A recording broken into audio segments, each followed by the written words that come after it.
అమధ్య ఏలన ఆరంభించినప్పుడు 25 ఏళ్ల వాడై 29 సంవత్సరములు యెరూషలేములో ఏలెను.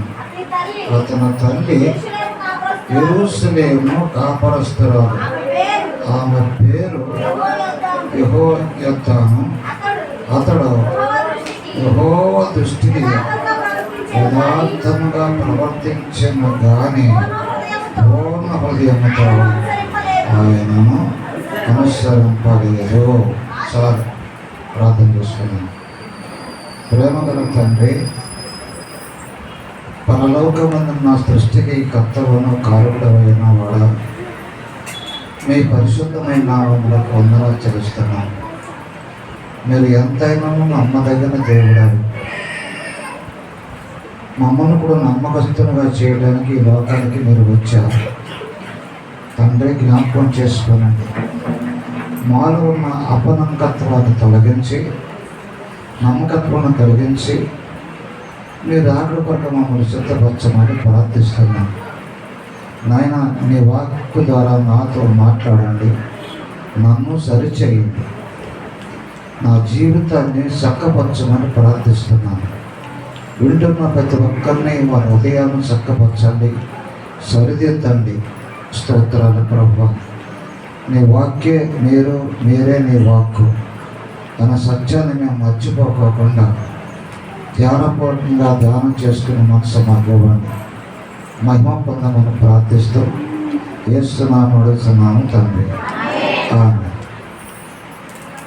ప్రభువునందు ప్రియమైన దేవుని బిడ్డలారా, ఇక్కడ ఒక రాజు గారిని గురించి మనము చదువుకున్నాం. ఈయన పేరేంటి? అమధ్య. ఈయన పేరేంటండి? ఈ రాజుగారి పేరు అమధ్య. ఇతను ఏలుబడి ఎంతకాలం జరిగింది, ఎక్కడ జరిగిందని మనం జ్ఞాపకం చేసుకుంటే, అతడు ఏడాది ఆరంభించినప్పుడు 25 సంవత్సరముల వాడు. చాలా చిన్న వయసులోనే రాజ్యాన్ని పాలన చేయడానికి వచ్చాడు. సరే, మొత్తం మీద పాలన జరుగుతూ ఉన్నది. ఆ తల్లి తన జీవితంలో ఎలాంటి భక్తి నేర్పించిందో నాకు తెలియదు, కానీ తన జీవితంలో ఈ 25 సంవత్సరాల వయసులో దాదాపు ఎంతకాలం పాలన చేశాడంటే 29 సంవత్సరాలు ఒకే రాజుగా, ఒకే ప్రధానమంత్రిగా పనిచేశాడు. ఏ వయసు అది? 25 సంవత్సరాలు, 29 సంవత్సరాలు పాలన చేశాడు. ఇన్ని సంవత్సరాలు చేస్తున్న పాలన అది ఎలాంటిదని మనకి కనపడుతూ ఉంది అంటే, 2వ వచనంలో అతడు యెహోవా దృష్టికి అతను పాలన ఎలా ఉందంటే యథార్థముగా ఉన్నది. ఎన్ని సంవత్సరాలు? 29 సంవత్సరాలు తన పాలన, తన జీవితము యథార్థమైన జీవితము, యథార్థమైన భక్తి, యథార్థమైన నీతి. ఈ 29 సంవత్సరాలు ఎక్కడ కూడా తప్పిపోకోకుండా భక్తిని కొనసాగించుకుంటూ వచ్చాడు. రాజ్యాంగాన్ని చాలా జాగ్రత్తగా కాపాడుకుంటూ వచ్చాడు. ప్రజలను చాలా జాగ్రత్తగా పాలన చేసుకుంటూ వచ్చాడు. చాలా మంచిది. ఎవరి దృష్టిలో? దేవుని దృష్టిలో యథార్థత నేర్చుకున్నాడు, భక్తి నేర్చుకున్నాడు, ప్రార్థన నేర్చుకున్నాడు, చాలా మంచిగా సాగిపోతున్నాడు. తన జీవితంలో జరిగింది ఏమిటి అని మనం జ్ఞాపకం చేసుకుంటే, పూర్ణ హృదయంతో ఆయన అనుసరించలే. ఇది ఆయనకున్న భక్తి. మరి ఈ మాట దగ్గరికి మనం వచ్చేటప్పటికి మన జీవితాలు ఎలా ఉన్నాయి? రాజును గురించి చెప్పుకుంటూ వెళ్ళిపోతున్నాం, మంచిదే. కానీ మన గురించి మనం చెప్పుకుంటే, నువ్వు దైవ దృష్టిలో యథార్థవంతుడివేనా, యథార్థవంతురాలివేనా? అన్ని విషయాలు ఏదో ఒక్క దానిలో యథార్థంగా ఉండి మిగతావన్నీ కూడా యథార్థంగా లేకుండా పోతే అది దేవుడు మెచ్చే భక్తి కాదు. అన్నిటిలో ఇక్కడ తప్పిపోతున్నాడు. మళ్ళీ ఏ విషయంలో? చెప్పండి. పూర్ణ హృదయం లేదు అతనికి, పూర్ణ మనసు లేదు, పూర్ణ భక్తి లేదు. కానీ ఆరాధన ఎలా ఉన్నది? యథార్థంగా ఉన్నది. పాటలు, ప్రసంగాలు, ప్రార్థనలు, క్రమం శిక్షణ అన్నీ యథార్థంగా కనిపిస్తున్నాయి. అందుకే సామెత గ్రంథంలో మాట ఏంటంటే ఒకరి దృష్టి లేక ఒకరి మార్గము తన దృష్టికి యథార్థంగా కనబడును కానీ తుదకది మరణమునకు చేరును అని రాయబడింది. తన మార్గము తనకి ఎలా కనపడదంట? యథార్థముగా తన మార్గము, తన భక్తి యథార్థంగా కనపడుతూ ఉంది. నీవు అనుకుంటున్నావు నేను చాలా యథార్థవంతుడను. ఈ సామెత కథను దొరికితే చదువుకున్న పదార్థ ఒకరి దృష్టి లేక ఒకరి మార్గము, ఒకరి భక్తి తనకు తానుగా నీవుగా నీకు యథార్థవంతుడుగా యథార్థవంతురాలుగా ఒకరి మార్గము. ఎవరి దృష్టికి? అందరు చెప్పండి. ఎవరి దృష్టికి? నీ దృష్టికి అనుకో. నా మార్గము నాకు యథార్థంగా ఉంది, నా భక్తి నాకు యథార్థంగా ఉంది, నా విశ్వాసం నాకు యథార్థంగానే, నా ప్రార్థన నాకు, నా యొక్క క్రియలు నాకు యథార్థంగా బతుకుతున్నానని నీవు అనుకొని తృప్తి పొందవద్దు. నీవు చేస్తున్నది దైవ దృష్టికి యథార్థంగా కనపడాలి. ఇప్పుడు నేను ఉన్నాను అనుకోండి, నాకు నేనే యథార్థవంతుడను, నేను చాలా సీనియర్ పాస్టర్ని, అంతే కదా, సీనియర్ పాస్టర్ని, నాకు 50 సంవత్సరాల సర్వీస్ ఉంది అని నేను గర్విస్తే నా భక్తి అంతా గర్వంగానే మారిపోతుంది. నా దృష్టిలో 50 కాదు, ఇంకా 50 సంవత్సరాలు 100 సంవత్సరాల అనుభవం ఉందా, బైబిల్లో నాకేమీ తెలియదు అనుకుంటూ, రెండవది నేను ఇంకా నేర్చుకోవాల్సిన భాగం ఎంతైనా ఉంది అని నేను తెలుసుకొని విధేయత కలిగి జీవించవలసిందే తప్ప నాకు తెలుసు అని నేను అనుకున్నానంటే నాకు నేనే తప్పిపోతున్నాను. వాక్యం చెప్తుంది, మన చదవడం మాట సాయంత్రంలో ఎవరి మార్గం, ఎవరి పిల్లలు, ఒకరి మార్గము ఎవరి దృష్టికి. ఇప్పుడు చదువుకోండి. నా మార్గము, నా భక్తి, నా ప్రార్థన, నా దృష్టికి నేను యథార్థవంతుడిగానే బ్రతుకుతున్నాను. అయితే అయినను తుదకది. మరి అంతవరకు మనం వెళ్ళిపోతే మన భక్తి జీవితం ఏంటి? మన యథార్థత ఏమిటి? నేను చాలా సీనియర్ విశ్వాసుని అని నువ్వు అనుకుంటే నీ జీవితం అంతా శూన్యమైపోతావు ఒక రోజున. ఎందుకంటే సీనియర్ విశ్వాసు కానీ ఎవరికి లోబడవు, నువ్వు ఎవరిని లెక్క చేయవు నువ్వు. ఎందుకంటే నువ్వు చాలా సీనియర్ కనుక నువ్వు లెక్క చెయ్యవు, ఎవరిని లెక్క చేయవు. నువ్వు ఎవరు మాట్లాడుతున్నావు అర్థం చేసుకో. నేను సీనియర్ ప్రసంగికుడు అనుకుంటే గీకోటమే నువ్వు తప్పదే. ప్రసంగీకుడు అంటే ఆరార్కిమ్ముతాయి కదా, ఎవరు గీకుతున్నావు అన్నాడు ఆయన. నా సోదరులారా, నీవెంత సీనియర్ అయినా నాకు అనవసరం. వాక్యం ఏం చెప్తుందంటే తుదకు అది మరణమునకు చేరును. జాగ్రత్తగా ఇక్కడ ఆ మధ్య తన జీవితంలో, తన భక్తి జీవితంలో ఏం కోల్పోయినాడు చెప్పడం? ఏం కోల్పోయాడు? యథార్థతను కోల్పోయినాడు. ఏం లేదు తనకి? పూర్ణ హృదయం లేదు, పూర్ణ మనసు లేదు. మరి భక్తి చూస్తే బాగానే ఉంది కదండి. ఆరాధన కార్యక్రమాలు బాగానే జరుగుతున్నాయి, ప్రార్థన కార్యక్రమాలు బాగానే జరుగుతున్నాయి, అన్నీ మంచిగా జరుగుతున్నాయి. దాదాపు 29 సంవత్సరాలు రాజ్య పరిపాలన చేస్తున్న తన జీవితంలో ఏం కనిపించట్లేదు. ముందు ఏం కనిపించింది?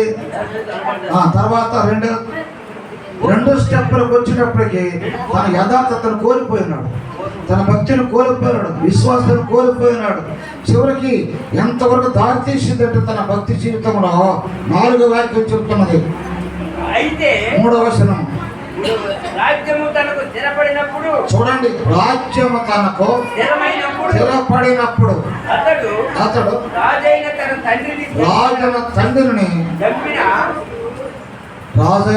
తండ్రిని చంపిన రాజు సేవకులను చూడ ఎంతవరకు వచ్చిందో, ఎంతవరకు వచ్చింది చూడండి. తన భక్తికి మేలు అనుభవించవలసిన దానికి బదులు తండ్రిని, ప్రక్కన్న వారిని చంపడానికి పూనుకున్నాడు. పూర్ణ మనసు లేనందు చేత, పూర్ణ భక్తి లేనందు చేత, పూర్ణ విశ్వాసం లేనందు చేత, పూర్ణ పరిపూర్ణమైన సమర్పణ లేనందు చేత తన జీవితంలో నష్టపోతున్నాడు. ఇక్కడ కోల్పోయినాడు యథార్థతని. పూర్ణ మనసు లేదు, పూర్ణ భక్తి లేదు, పూర్ణ విశ్వాసం లేదు. కానీ అక్కడ ఏం కనపడుతుందంటే యథార్థతే కనపడుతున్నది. తుదకుని ఎక్కడికి వెళ్ళిపోతాము? సామెతలు రాశాడు, మరణానికి వెళ్ళిపోతాం. ఎందుకని? ఎంతకాలం కొనసాగించావు యథార్థంగా? 29 సంవత్సరాలు యథార్థంగా ప్రవర్తించావు, కానీ ఆ తర్వాత కోల్పోయినావు. అదే 2వ ఆదివృత్తాంతాల గ్రంథంలోనే 21 దయచేసి చూడండి. అదే గ్రంథంలో క్లుప్తంగా నేను ఎక్కువ మాట్లాడను. 26వ అధ్యాయంలో 3వ వచనం రాయబడి ఉన్నమాట. మరొక రాజు, ఈయన పేరు ఉజ్జియా రాజు. ఆగండి, ఈయన పేరు ఎవరు? ఉజ్జియా రాజు. ఇందాక రాజు గారి పేరేంటి? అమజ్జియా రాజు. ఎంతకాలం బ్రతికాడు? చాలా లేత వయసుతో రాజ్యానికి వచ్చాడు. 29 సంవత్సరాలు రాజ్య పరిపాలన చేసి భక్తిని కోల్పోయాడు, విశ్వాసాన్ని కోల్పోయినాడు. అంతం వరకు కొనసాగించలేకపోయినాడు. అంతవరకు తన యథార్థ జీవితాన్ని జీవించలేకపోయినాడు. దేవుని సంగమా, జ్ఞాపకం చేసుకోండి. రూపాంతర సంఘం అని పేరు పెట్టుకుని బతుకుతున్న మనము మన జీవితంలో రూపాంతరం చెంది అనుభవంలోకి రాగలుగుతున్నామా? దినదినము రూపాంతరం చెంది అనుభవంలోకి రాలేకపోతే ఇవైపోతుంది. విజయ జీవితంలో కూడా ఏం కనపడుతుందంటే మనకి విజయ ఎలా అనిపించినప్పుడు 16 వాడు చిన్న వయసులో వచ్చారండి రాజులకి. వీళ్ళు చిన్న వయసులోనే చిన్న వయసు సమర్పణ చేసుకొని రాజుగా పాలన చేయడానికి వచ్చారు. జరిగింది ఏమిటాయి అంటే యెరూషలేములో 52 సంవత్సరాలు పాలన చేశాడు. ఎన్ని? చిన్న వయసులో వచ్చాడు, 52 సంవత్సరములు రాజ్యాన్ని పాలన చేశాడు. ఆ మధ్య 29 కానీ ఈయన చెప్పండి 52 సంవత్సరాలు. దేవుని బిడ్డల జాగ్రత్తగా నాలుగు విషయాలు మీరు మన జీవితాలకు వచ్చేటప్పటికి 1 సంవత్సరం 2 సంవత్సరాలు యథార్థంగా బ్రతుకుతున్నాం, తర్వాత తగ్గిపోతున్నాం. నమ్మకస్తుగా బ్రతుకుతున్నాం, తగ్గిపోతున్నాం. ఈ 52 సంవత్సరాలు పాలన చేసిన తర్వాత ఏం జరిగిందంటే చదవండి. ఏనమ్మా? విజయ ఆరంభించినప్పుడు యెరూషలేములో 52 సంవత్సరములు ఏలెను. అతని తల్లి యెరూషలేము కాపురస్తురాలు, ఆమె పేరు యెకొల్యా. అతడు తన తండ్రి అయిన అమజ్యా చర్య అంతటి ప్రకారం జాగ్రత్తగా ఇక్కడ 4వ వచనంలో అతడు తన తండ్రి అయిన అమజ్యా చర్య అంతటి ప్రకారం యెహోవా దృష్టికి యథార్థముగానే. ఎవరి దృష్టికి? చూడండి, చాలా చక్కగా కనిపిస్తుంది మొదటి అనుభవాలు. 2వసారి వచ్చేప్పటికి దెబ్బతింటున్నారు అందరూ. రాజులే కాదు, మనం కూడా అంతే, సంఘాలు కూడా అంతే.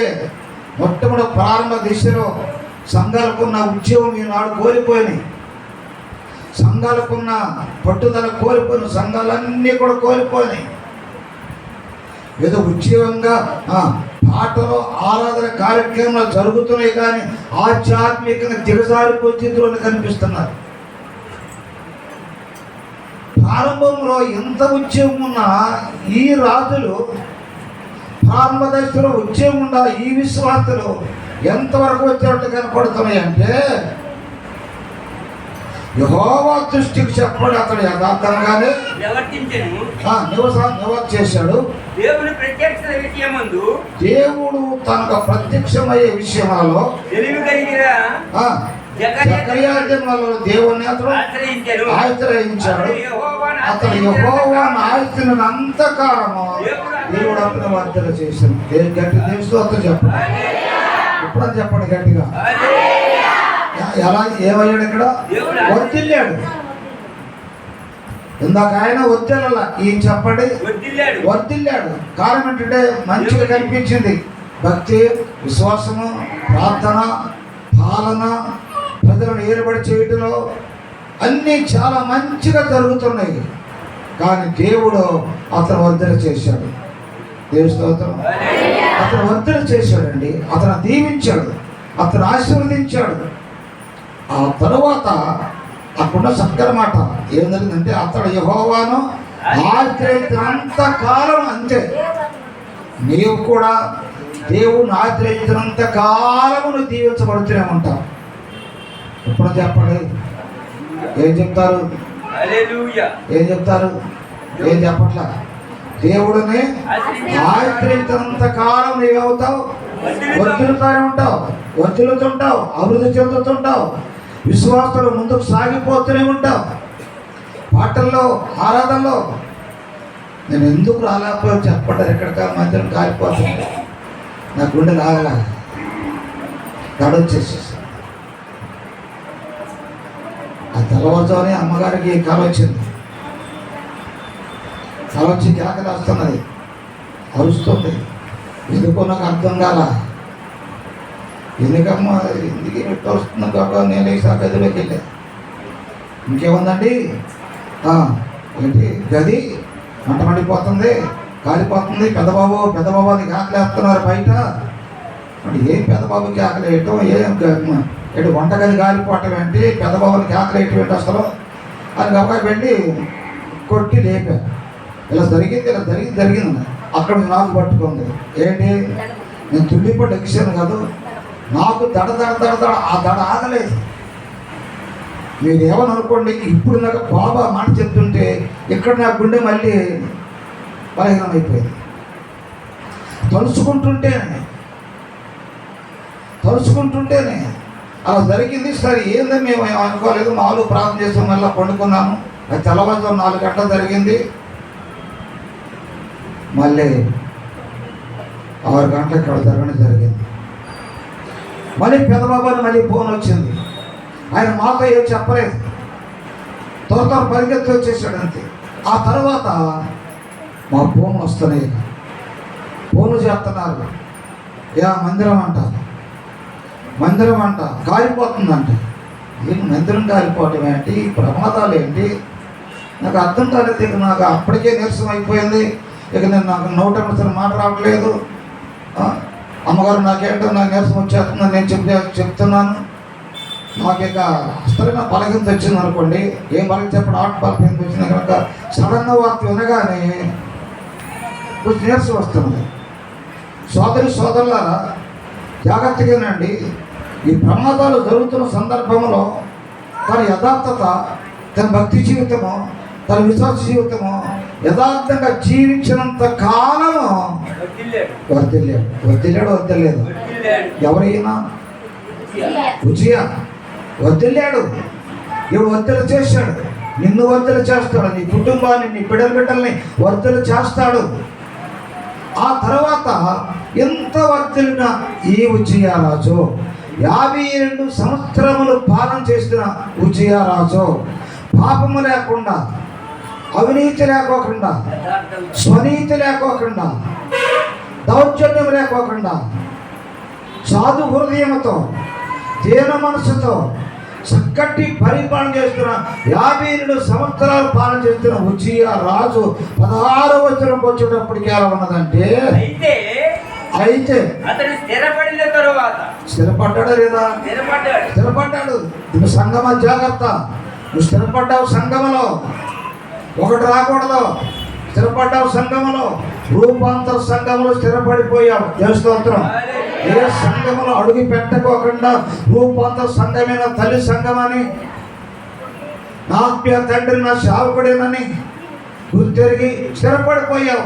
ఎక్కడికి అడుగు పెట్టకోకుండా, ఏ సేవకుడు పిలుస్తున్నా వెళ్ళకోకుండా నా ఆత్మీయ తండ్రి ఒక్కడేనని గుర్తెరిగి స్థిరపడిపోయావు. ఎటు అడుగు పెట్టలేదు. ఏ స్తోత్రం. ఎంతోమంది సేవకులు వచ్చారు, ఒత్తిడి చేశారు మా సంఘానికి రమ్మని, వెళ్ళలేదు, నువ్వు అడుగు పెట్టలేదు. ఎంతోమంది చెప్పి ప్రేరేపించారు, అడుగు పెట్టలేదు. నా సంఘమే నా సంఘం అంతే, నేను ఎక్కడ పుట్టానో ఎక్కడ జన్మించానో అక్కడే ఉండిపోతా నేను అనుకొని స్థిరపడిపోయావు సంఘంలో. దేవుని స్తోత్రం. సంఘంలో స్థిరంగా ఉండిపోయావు. అయితే స్థిరపడిన తర్వాత అతడు మనస్సున గర్వించి ఏమొచ్చింది ఇప్పుడు? అదే పాపం. పాపం ఎక్కడ చేరుతుందంటే గర్వమే. చెప్పండి, గర్వమే పాపం. రిఫరెన్స్ తెలుసుకోండి సామెత గ్రంథంలో. ఏమని చెప్పండి? ఏంటమ్మా?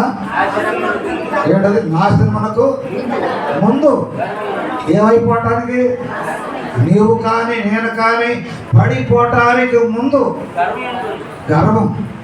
జాగ్రత్త. పడిపోవటానికి ముందు నీ ముందు ఏమి నడుస్తుందంటే గర్వం నడుస్తుంది. అది నేనేం చేసింది?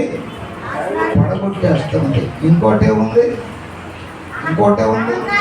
నాశనమునకు ముందు గర్వమును,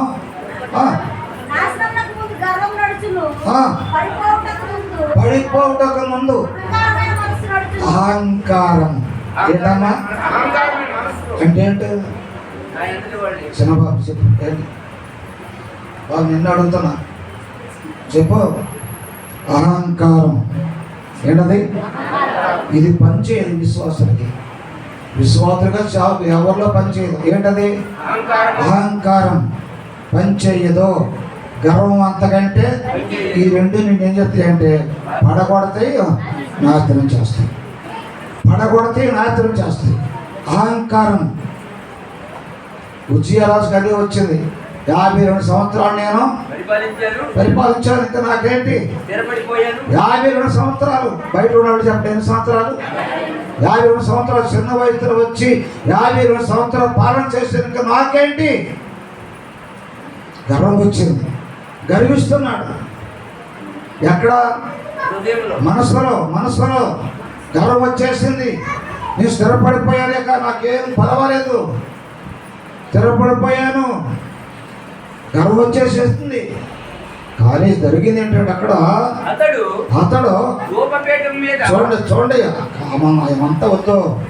అయితే అతడు స్థిరపడిన తర్వాత అతని మనసులో గర్వించి చెడిపోయాడు. అంతే.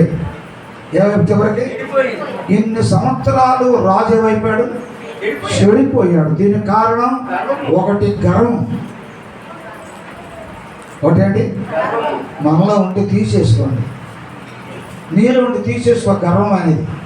ఎక్కడ పనిచేస్తుందో నీలో గర్వం. గర్విష్ఠుడా, ఇరిగే గంధంలో, గర్విష్ఠుడా నేను నీకు విరోధిని.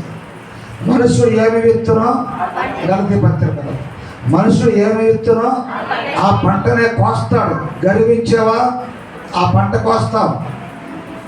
అహంకారం చూపావా, ఆ పంట కోస్తావు. ఎదురు తిరుగుతున్నావా, ఆ పంట కోస్తావు. నీకే నష్టం, నీకే నష్టం.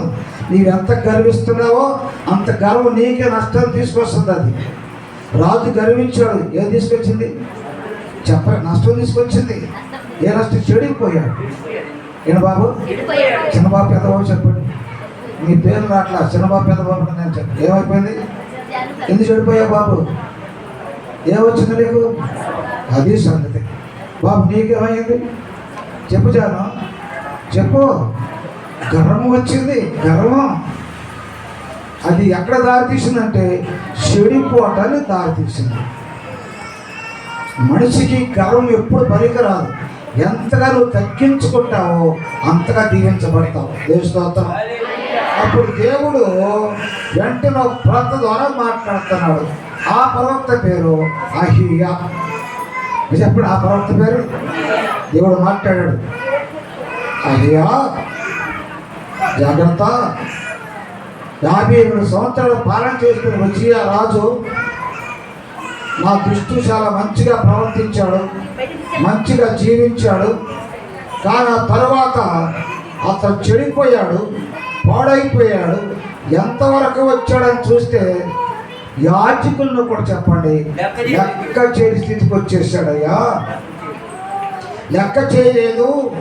అందుచేత అతను రాజ్యం తరాలని చెప్ప నేను తీసివేయబోతున్నాను.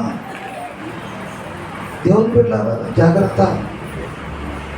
మనం ఏ స్థితిలో ఉంటున్నామో, ఎక్కడికి వెళ్ళిపోతున్నామో కొంచెం జాగ్రత్తగా మనం ఆలోచించాలి. స్థిరపడిపోయిన తర్వాతే పాడైపోయాడు. విశ్వాసులార సంగమా, స్థిరపడిన తర్వాత నువ్వు పాడైపోతున్నావు. స్థిరపడ క్రితం కాదు, స్థిరపడిన తరువాతే మారు మనసు పొంది బాప్తిసాలు తీసుకొని ప్రభువు నా రక్షకులను సంపూర్ణంగా పరిపూర్ణంగా విశ్వసించిన తర్వాతే 10 సంవత్సరాలు, ఒక 20 సంవత్సరాలు, 15 సంవత్సరాలు ప్రభు కోసం మంచిగా సాక్ష్యం ఇచ్చుతూ, మంచిగా పాటలు పాడుతూ, మంచిగా ఆరాధించిన తర్వాత స్థిరపడ్డాను అనుకున్న తర్వాత చెడిపోయాను. ఇదంతా పాపం, ఇదంతా పాపం అండి. సోదరుల జాగ్రత్త. ముందు కార్యక్రమం అంతా యథార్థంగా కనపడుతున్నది, కానీ దాని ఫలితం ఎలా కనపడుతుందంటే 2 స్టెప్పులు కొట్టేప్పుడు చెప్పండి చెడిపోతున్నారు. అది మాత్రమే కాదు, ఇక్కడ ఇదే అధ్యాయంలో మరొక మాట రాయబడినది. దేవుడు ఇలాంటి వారికి భయపెడుతున్నాడు. ఏమని 16వ అధ్యాయంలో 9వ వచనము రాదు, దినోత్తర 16:9. మరియు ఉజ్జియా ఎక్కడ తన ఎడల యథార్థ హృదయం గల వారిని బలపరచుటకై యెహోవా కనుదృష్టి ఎవరిని దేవుడు ఎవరిని బలపరుస్తాడు? అందరూ దేవుని స్తోత్రం చెప్పండి. ఎవరు బలపరిచేది? ఈ గర్విష్ఠులను కాదు, ఈ గర్విష్ఠుని కోపిష్ఠులను కాదు. ఒక్కొక్కడికి ఎంత కోపం ఉంటుందంటే, ఎంత గర్వం అంటే, ఆ గర్వం ఎందుకో నాకు అర్థం కాదు, అంత కోపం ఎందుకో నాకు అర్థం కాదు. మహా కోపం, మహా గర్వం దేనికో నాకు అర్థం కాదు. మరి నాకు ఉన్న కోపం పనికి మాలిన కోపం, దేనికి? నాశనానికి. కోపం ఎందుకు పనికిరాదు, గర్వం అంతకంటే పనికిరాదు. సోదరులారా, దేవుడు కను దృష్టి అంతా చూస్తున్నంట. ఎవరి కొరకు? యథార్థవంతుల కొరకు, యథార్థవంతుల కొరకు. ఎందుకంటే వారిని బలపరచాలి. నా కుమారుడు ఎక్కడ యథార్థంగా బ్రతుకుతున్నాడా, నా కుమార్తె ఎక్కడ యథార్థంగా బ్రతుకుతున్నదా ఆయన బలపరచాలని దేవుడు కను దృష్టి చెప్పండి లోకమందంతలో సంచారం చేస్తుందంట. దేవుని స్తోత్రం కాక. బలపరచడానికి మాత్రమే కాదు. 84వ కీర్తన 11వ వచనం. నేను బలపరచడానికి మాత్రమే కాదు. ఏమదక్కడ 84:11 కీర్తన గ్రంథం.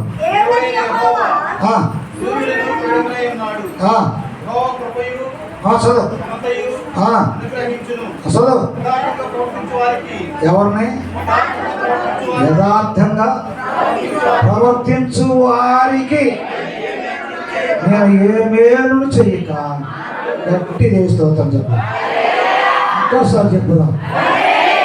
నీకు మేలు కావాలంటే నీ భక్తి యథార్థత కనపడాలి, నీ హృదయంలో యథార్థత కనపడాలి, నీ మనస్సులో యథార్థత కనపడాలి. మనస్సు నిండా యథార్థత ఉండాలి తప్ప కుళ్ళు ఉండకూడదు. మనసులో కుళ్ళు పెట్టుకుని భక్తి కట్టుకున్నాం అనుకో ఏ మేలు జరగదు, అక్కడ ఏ మేలు జరగదు. యథార్థమైన జీవితము. తన ఎడల యథార్థ హృదయం గల వారిని బలపరచుటకై యెహోవా కనుదృష్టి ప్రపంచమంతటా అలా చూస్తూ ఉందంటండి. ఏం చేయడానికి? బలపరిచి ఇంకేం చేయాలి? మేలు చేయడానికి. ఒకటే బలపరుస్తాను, అలాంటి వారు మేలు చేస్తాను. దేవుని బిడ్డ, నీకు మేలు జరగకపోవడం కారణం ఏంటో నువ్వే తెలుసుకోవాలి. ఎందుకు నీకు కీడు వస్తుంది? ఎందుకు నువ్వు అనుకున్న కార్యాలు ఆగిపోతున్నాయి? ఎందుకు నువ్వు అనుకున్న పనులు జరగటం లేదు? వెనక్కి వెళ్ళిపోతున్నాయి అంటే, ముందుకు వస్తున్నాయి అనుకుంటే వెనక్కి వెళ్ళిపోతున్నాయి ఏంటంటే మనలో ఉన్న యథార్థత సరి అయినది కాదు. పూర్ణ హృదయంతో లేదు, పూర్ణ మనసుతో లేదు. అది పైకి మాత్రమే. బైబిల్ ఉన్న మాట తిమోతి పత్రికలో వారు పైకి మాత్రం చెప్పడు, పైకి మాత్రం భక్తి గలవారు వలె కనబడుదురు కానీ దాని శక్తిని ఆశ్రయించిన వారై ఉన్నారు అని రాయబడిన తిమోతి పత్రిక. పైకి మాత్రమే భక్తి, పైకి మాత్రమే విశ్వాసము. Hello, praise the lord brother. పైకి మాత్రమే ప్రైజ్ ది లార్డ్, లోపల కోతులు. పైకి మాత్రమే ప్రైజ్ ది లార్డ్ సిస్టర్ వందనాలు, లోపల మాత్రం కోతులు. చాలా ప్రమాదం, అది చాలా ప్రమాదము. సోదరులారా జాగ్రత్త. పైకి ప్రైజ్ అని చెప్పి లోపల కింద కోతులు తీయకండి. వందనా చెప్పి వేరు తలంపులు వెళ్ళకండి. ఏ మనసుతో వందనాలు చెప్తున్నావో, ఏ తలంపుతో వందనాలు చెప్తున్నావో జాగ్రత్తగా ఆలోచనతో చెప్పుకున్నాయి. ఎదుటి వారికి వందనాలు చెప్పి పడదేయడానికి ప్రయత్నం చేయవద్దు. వాక్యం చెప్తున్నది ఇక్కడ. ఈ విషయంలో వెంటనే దేవుడు అనన్యతో మాట్లాడాడు. అనన్య, చూడు ఎట్లా ఉందో, ఆ రాజ్యాన్ని తెల్లని చూడు అన్నాడు. నేను బలపరచాలనుకుంటున్నాను, వారికి మేలు చెయ్యాలని అనుకుంటున్నాను, కానీ తప్పిపోతున్నారు వారు మేలు చేయాలనుకున్నారు, మేలు చేయలేకపోతున్నాను. పౌలు గారు అదే అంటాడు. అపోస్తలులు వచ్చినప్పుడు, రోమపత్రిక వచ్చినప్పుడు ఆయన అంటాడు, ఇదిగో నేను మేలు చేయాలని కోరిక నాకు కలుగుతుంది, కానీ మేలు చేయలేకపోతున్నాను, కీడే నేను చేస్తున్నాను. చదువుతారా మాట ఒకసారి సందేశిస్తాగా ఆ భాగం మనం చదివితే ఏంటమ్మా అనగా ఏంటమ్మా ఏమైంది మరి? ఇక్కడికి ఎవరికి దొరకలన్నమాట. బైబిల్ చదివే అనుభవాలు లేవు ఇక్కడికి. ఈ బైబిల్ చదివితేగా నేను చెప్పినవన్నీ నేను ఇక్కడ రాసుకొని మీకేం చెప్పట్లేదు. రాసుకొని చెప్తే ఎప్పుడు చెప్పేసింది అంటానే, కానీ అట్లా చెప్పట్లా. ఇది అసలు మీ యొక్క స్టడీ ఎంతవరకు వస్తున్నది? నేను చెప్పి ఎక్కడెక్కడ కనపడుతున్న వాక్యాలు మీకు చదువుతుంటే మీకు అర్థమవుతాయి. బైబిల్ చదవరు, ఇక్కడ మాత్రం బైబిల్ తెలుస్తారు. ఇక్కడ చదవకుండా అందరూ ఒకేసారి గల్లంత చదివేసేస్తారు. ఇక్కడ వరకే. ఇంటికి వెళ్తే బైబిలే పుట్టుకోరు, బైబిల్ చదవరు. నువ్వు ఏం చదువుకున్నావు అక్కడ రోమపత్రికలో? నాయందు అనగా నా శరీరమందు ఏమైంది? ఏలి గారు ఏమైంది మీకు? నీ అంతేగా ఏమైంది? నీ అంతేగా మంచిది ఏది నివాసం చేయదా? ఏమా మీ అన్న నివాసం మీద చేయదా? ఏడది మంచిది. మరేది ఏం కావాలి? శివుడు మాత్రం నివాసం చేస్తుందండి ఎందు. పౌలు గారు అన్నాడు రోమా సంఘం విశ్వాసులతో, నాయందు అనగా నా శరీరమందు మంచిది ఏదియో నివసింపదని నేను ఎరుగుదను, మేలైనది చెయ్యవలనని. ఏముంది? మంచి కోరిక మంచిదే, కోరిక మంచిదే. యేసుతోనే ఉండాలని, యేసుతోనే నడవాలని, యేసుతోనే ఉండాలని, యేసుతోనే నిలవాలని, నిలవాలని. యేసునందే ఆనందించాలని, యేసునందే ఇదే నా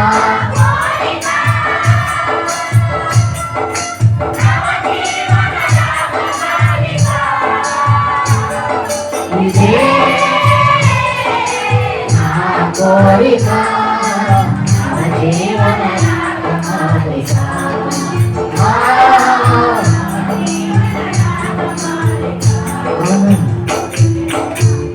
కోరికలు చాలా మంచియే, కానీ బ్రతికే శూన్యమైపోతుంది.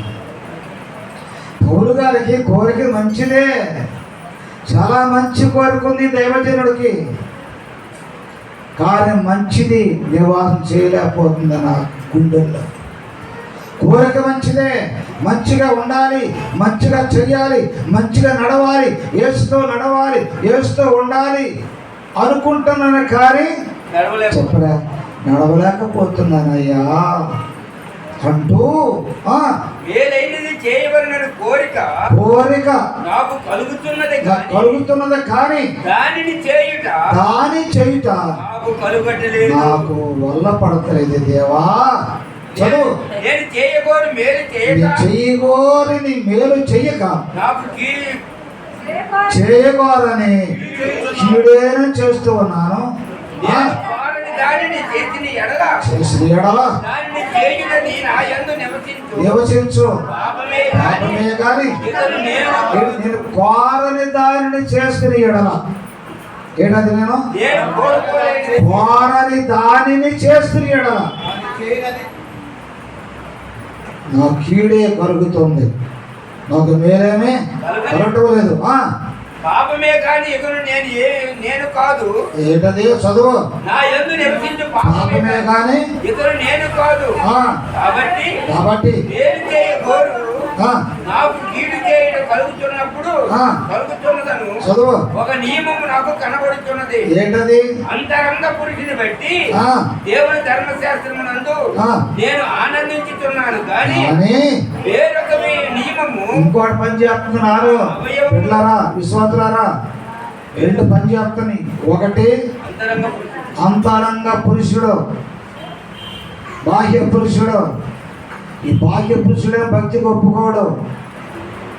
అంతరాత్మ పురుషుడు భక్తికి ఒప్పుకుంటాడు, యథార్థత ఒప్పుకుంటాడు, నిజానికి ఒప్పుకుంటాడు, ఎక్కడ తప్పిపోవడానికి ఏమాత్రం ఒప్పుకోడు. కానీ ఈ బాహ్య పురుషుడు అన్నిటిలో తప్పిపోవడానికి ఇష్టపడతాడు. అక్కడికి వాడి మాట ఏంటంటే, అయ్యో 24 వచ్చిన అంటే ఇప్పుడు ఏమైపోతున్నా, అందరు చెప్పండి ఏమైపోతున్నా. ఆ 24 వచ్చి చదువుకోండి. ఏమైపోతున్నా? దౌర్భాగ్యుడిని అయిపోతున్నా. ఎందుకు ఈ దౌర్భాగ్య స్థితి నాకు వచ్చింది?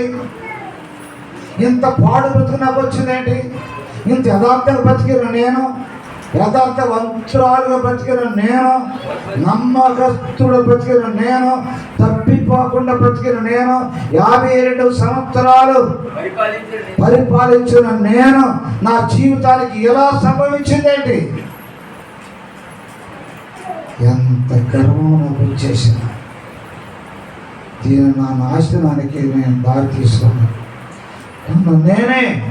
నేను నిలబడిన కొమ్మ చేతులారా నేనే. చెప్పండి, అందరు చెప్పండి. నేను నిలబడిన కొమ్మ నేను నరుక్కున్నాను. ఏమైపోయా? నరుక్కుంటే నేనే పడిపోయా. నరుక్కుందా నేనే. నిన్ను ఎవరో పడగొట్టరు, నీకు నీవు పడిపోతావు. జాగ్రత్త కూడా ఎక్కడ భక్తి విషయంలో. కనుక అయ్యో నేనంత దౌర్భాగ్యుడను, ఇట్టి మరణమునకు లోనకు శరీరమనండి. ఎవరయ్యా నన్ను విడిపించేది? మరణానికి వెళ్ళిపోతున్నాను ప్రభువా. నా దౌర్భాగ్య స్థితి, నా గర్వము, నా అవినీతి మరణాన్ని దారి తీసుకెళ్ళిపోయింది ప్రభువా, నన్ను క్షమించు నాయన అంటూ అప్పుడు ప్రభు పాదాల మీద పడ్డాడు. అంత స్థితికి మనం రాకూడదు. అంత దుస్థితికి మనం దిగజారిపోకూడదు పిల్లలు. జాగ్రత్త సగవ ఆశీర్వాదాలు, దీవెనలు సమృద్ధిగా ప్రభువునికి ఇస్తాడు. ఎప్పుడంటే యథార్థం బతికినప్పుడు నిన్ను బలపరుస్తాడు, నీకు మేలు చేస్తాడు. ఆయన కనుదృష్టి ఎవరి మీద ఉంది? ఎవరి మీద ఉంది? ఎవరి మీద ఉంది? తానయ్యాడాలా యథార్థ హృదయం గల వారిని బలపరచాలి. నా కనుష్టి వాళ్ళే చూస్తున్నది. ఎక్కడ ఉన్నారా చూస్తున్నది. ఇక నేను ఆఖరి వచ్చిన జ్ఞాపకం చేసి ముఖం చేస్తాను. ఏసీ గ్రంథంలో బద్దలైన సందులు. ఎక్కడ? బద్దలైన సందులో నా కొరకు తగినవాడు. అమ్మా ఎప్పుడని చెప్పమ్మా. మరి మీరు అందరూ ఎందుకు రాలేదు? అది చదవట్లే బైబిల్ అర్థమైపోతుంది కదా నాకు. ఆ ఒక్కత మాత్రం గట్టి చదువుతుందేమో నాకు తెలియదు. లేదు ఒకవేళ జ్ఞాపకశక్తి దేవుడు నాకు ఎక్కిపించాడేమో. దేశోత్తం చెప్పండి. నువ్వు కూడా అనుకోవచ్చుగా. నేను ఎప్పుడైనా చెప్పకూడదు ఎందుకు చదువుతుందంటే అది తెలిసిపోతుంది ఆమెకి. నేను చెప్పే మాట ఎక్కడ ఉన్నాయో ఏమన్నా అక్కడ యెహెజ్కేలు గ్రంథంలో నేను రిఫరెన్స్ చెప్పు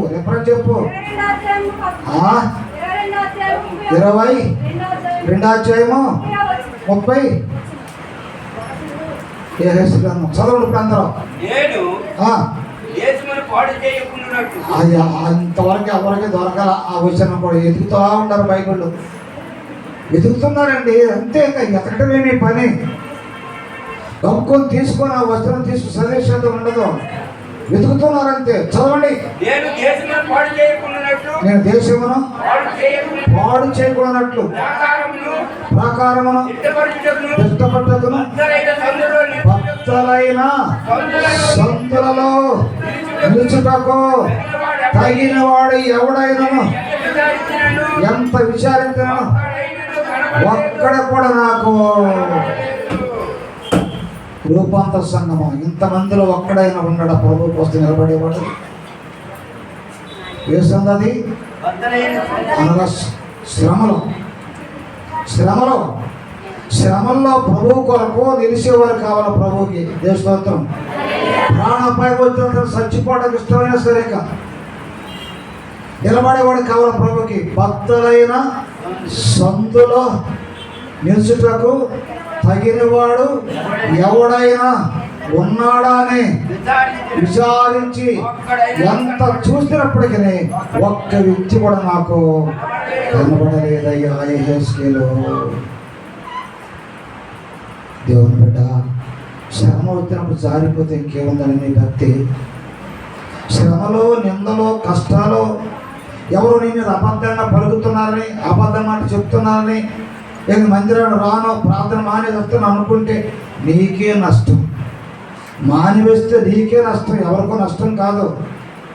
అందరు బట్టి ఇప్పటికైనా కాదు యథార్థత నేర్చుకోండి. పూర్ణ హృదయంతో నేర్చుకోండి. అబద్ధం ఆడకుండా ప్రభు కోసం బ్రతకండి. దేశంలో అబద్ధాలు ఆడారా నీ భక్తికి చీడ పురుగు పట్టింది. నేను మళ్ళా చెప్తున్నా, ధన విషయంలో డబ్బు విషయంలో ఎక్కడైనా అబద్ధాలు చెప్పడం నేర్చుకున్నారా నీకు వచ్చే రూపాయి ఇది కాదని నేర్చుకున్నావా? రూపాయి ఆగిపోవటం మాత్రమే కాదు, జాగ్రత్త. ఒక సేవకుని అడిగాను, బాబా మీరున్న సహవాసంలో మీకు ఏమిస్తున్నారని అడిగాను. నేను చెప్పుకున్నాను కదా, నా మన్నవాళ్ళు 500 ఇస్తున్నారని చెప్పాను. మరి మీకేమిస్తున్నారని అడిగాను. నాకే ఏమి ఇట్లేదంటే 200 300 ఇస్తారు. ఎంతన్నా చెప్పండి బాబు, ఎందుకు వచ్చిన అనవసరం. అతను 1500 ఇస్తున్నారు నెలకి. ఎంత ఇస్తున్నారు? 1500 ఇస్తున్నారండి. ఆ షాపు కూడా ఆయనకి ఆ దైవజనుడు 1500 ఇస్తున్నాడు నెలకి. 1500 ఇస్తుంటే ఈయన ఏమన్నాడు? నాకేమి ఇవ్వట్లేదని అన్నాడు. సరే మంచిది. ఆ తర్వాత జరిగింది ఏమిటంటే, తర్వాత ఆయన మళ్ళీ ఒంటరిగా ఉన్నప్పుడు అడిగాను, ఏమండి మీకేమిట్లేదు అన్నారు ఏంటంటే, అప్పుడు ఆయన అన్న మాట ఏంటంటే, అయ్యా 1500 ఇస్తున్నారని అందరిలో చెప్పుకుంటే పెద్దాలిచ్చే దర్శన భాగము చెప్పి ఆపివేస్తాడేమో నాకు అని చెప్పలేదన్న. ఇచ్చే దర్శన భాగాలు నాకు ఇవ్వకోకుండా ఆపివేస్తాడేమోనని నేను ఆ మాట అందరిలో చెప్పలేదండి. మా 1500 ఇచ్చే మాట వాస్తవేనండి అన్నాడు. అబద్ధం ఎందుకు ఆడేమన్నాను. ఆ అబద్ధవాడిన ఆ సేవకుడు చెప్పండి 1500 పోని ఆయన కూడా వెళ్ళిపోయాడు. సోదరుడు ఆయన లేడు భూమి మీద, వెళ్ళిపోయాడు భూమి విడిచి. అబద్ధం నేర్చుకున్నావా? వచ్చే రూపాయిని యథార్థంగా చెప్పు. దేశంతో చెప్పు. నీకు వచ్చే కూలి ఎంత యథార్థంగా చెప్పు. వచ్చే కూలిలో దశమ భాగం నీకు ఎంత తీస్తున్నావో యథార్థంగా చెప్పు. మన వచ్చినటువంటి వాటిల్లో నలుగురు 5 మాత్రం ఇచ్చారు నాకు, అంతే. ఎవరు కూడా మళ్ళీ తీసుకొచ్చేవారనమాట. ఎంతమందికి వచ్చారు? దాదాపు 30 మంది ఉన్నారు. 30 మంది ఉన్నారండి. ఒక్కడు చెప్పండి, ఒక వ్యక్తి మాత్రం చెప్పండి. 7,000కి 750 రూపాయలు ఇచ్చింది. తెలుస్తుంది చెప్పండి. దర్శన భాగం ఎంత? 700. మరి 50 రూపాయలు ఎందుకు? కృతజ్ఞత. ఏంటి బ్రతుకులు?